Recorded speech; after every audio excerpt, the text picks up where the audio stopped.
aqui declarando a sua morte, mas também compreendendo para onde ele irá nos levar. Mas o ato de comunhão nem sempre ele é eficaz, porque nesta passagem que acabamos de ler, nós vemos uma pessoa chamada Judas, que cercou-se à mesa do Senhor também lá no capítulo 26. Você abre a Bíblia comigo em Mateus capítulo 26, uma passagem muito linda, no ato da ceia do Senhor. Nós podemos ver, capítulo 26, e no versículo de número 14, diz: então um dos 12, chamado Judas Iscariotes, foi ter com os príncipes dos sacerdotes e disse: que me quereis dar? E eu vos entregarei. E eles lhe pesaram 30 moedas de prata. E desde então buscaram a oportunidade para o entregar. Veja bem, o ato da ceia do Senhor, ele é um ato de igreja. Me responda, por favor. É um ato de comunhão. Responda para ficar bem gravado na nossa mente. É um ato de comunhão. De comunhão. E como é que em um ato de comunhão Jesus foi traído? Essas três verdades que eu quero trazer nesta noite de hoje são as seguintes. Cristo, ele foi ferido por um beijo. Segunda, Cristo, mesmo ferido por um beijo, ele sarou outros, mesmo ferido por um beijo. E terceiro, Cristo sarando quem ele não feriu. Veja bem, eu falei que em meio àquela escolha, em meio à escolha de Jesus de sentar-se à mesa com os seus discípulos, no ato de agora instituir uma comunhão, um dos 12 traiu ele. E sabe quem é que consegue perdoar, mesmo sendo traído? É só quem tem comunhão com o Pai. Aleluia.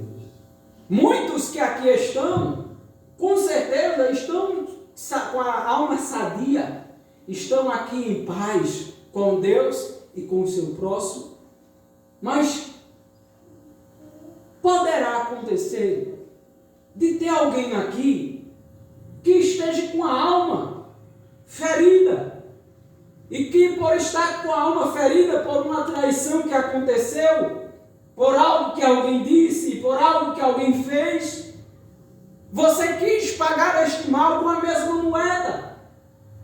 Você quis pagar o mal com o mal, e não o mal com o bem, conforme orienta o apóstolo Paulo que nós devemos fazer. Mas, para que a gente chegue a esse nível, para que a gente consiga chegar no nível de perdoar e sarar, mesmo sendo ferido, mesmo sendo perseguido, mesmo sendo traído, é necessário orarmos.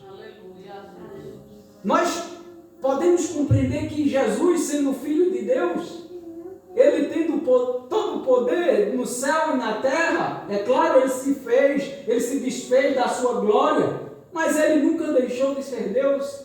Antes, aniquilou-se a si mesmo, tomou a forma de servo e foi obediente até a morte e morte de cruz. Mas este mesmo Senhor, ele constantemente buscava ao Senhor em oração. Ele orou para escolher os discípulos. E antes de andar sobre as águas, ele orou. Antes de ser crucificado, ele orou no Getsemane, dizendo ao Pai: Pai, não seja feita a minha vontade, mas a tua vontade. Então, se o próprio Deus encarnado orou para tomar decisões, quanto mais nós. Aleluia. Se o próprio Deus encarnado, que é o Senhor Jesus Cristo, ao orar, e para orar ele, consequentemente, depois fez a escolha dos 12 discípulos, e dentro desses 12, ainda tinha aquele que traiu ele. Quanto mais a gente, que muitas vezes oramos, buscamos, mas acontece da gente ter pessoas que nos venham trair, que nos venham nos decepcionar.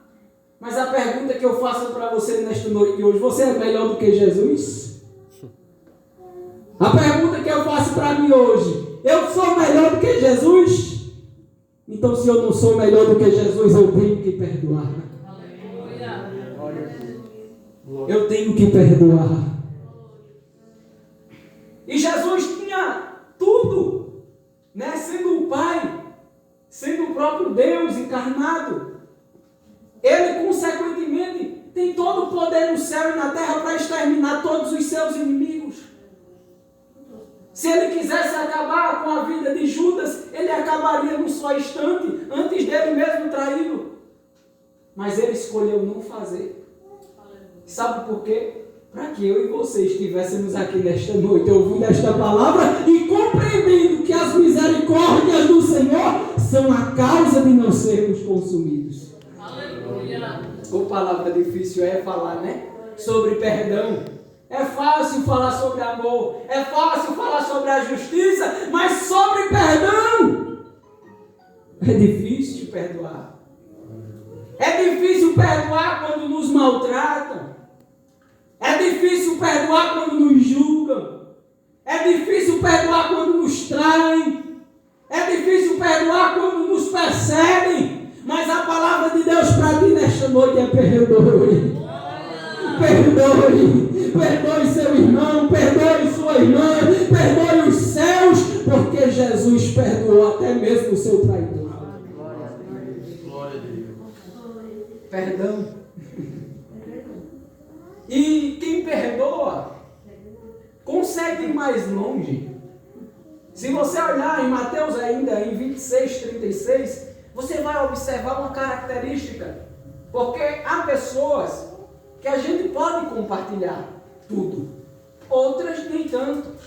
A gente vê que após esse momento da Santa Ceia, né, que foi instituída, Mateus 26, Jesus, eles saem com os seus 11 agora discípulos, porque Judas havia saído para vendê-lo, e Jesus agora vai em direção ao Getsemane. E naquele trajeto, Jesus está ali com os seus 11 discípulos, não mais 12, porque Judas havia de sair.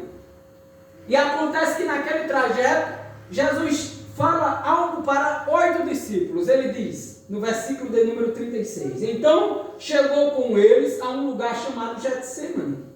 E disse a seus discípulos: assentai-vos aqui. Há uma tradução que diz: ficai aqui, enquanto vou além orar. Veja bem, Jesus, antes de ser crucificado, Jesus foi orar. Porque ele sabia que o que ele iria padecer era algo muito grande, algo muito forte. E que ele necessitava estar preparado para aquele momento. Mas quantas vezes a gente negligencia o ato da oração, o ato de buscar ao Senhor, o ato do obedecer ao Senhor?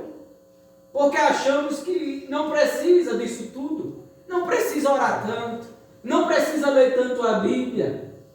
Mas o próprio Jesus está dando um exemplo. O próprio Jesus está deixando testemunho do que nós devemos fazer e praticar no nosso cotidiano. Oh Deus, Deus. Porque o Calvário é o ato da conclusão, é o ato do fim. Mas o Getsemane, ele antecede o Calvário justamente porque é no Getsemane que a gente se prepara. Getsemane significa prensa de azeite. A palavra Getsemane, prensa de azeite. Sabe o que é que eu compreendo através desta situação, deste contexto? É que no Getsemane, Jesus foi prensado como azeite, ou seja, como uma azeitona é prensada para liberar o seu azeite, porque o azeite, né, era muito utilizado naquela época para também atos medicinais, para ser colocado em feridas e, consequentemente, trazer a cura. Jesus foi prensado para nos trazer cura. Jesus foi prensado no Getsemane de maneira que a Bíblia diz que gotas de suor e sangue saíram do seu corpo no momento daquela tribulação no Getsemane. E muitos de nós, por uma cara feia, por um disse-me-disse, a gente quer resolver do nosso próprio punho, do nosso próprio jeito, da nossa forma, e Jesus está dizendo: eu obedeci até o fim. Eu suportei até o fim calado. Somente dizendo: não seja feita a minha vontade, mas a tua vontade, Pai. E o ato de se preparar para a tribulação é um ato necessário.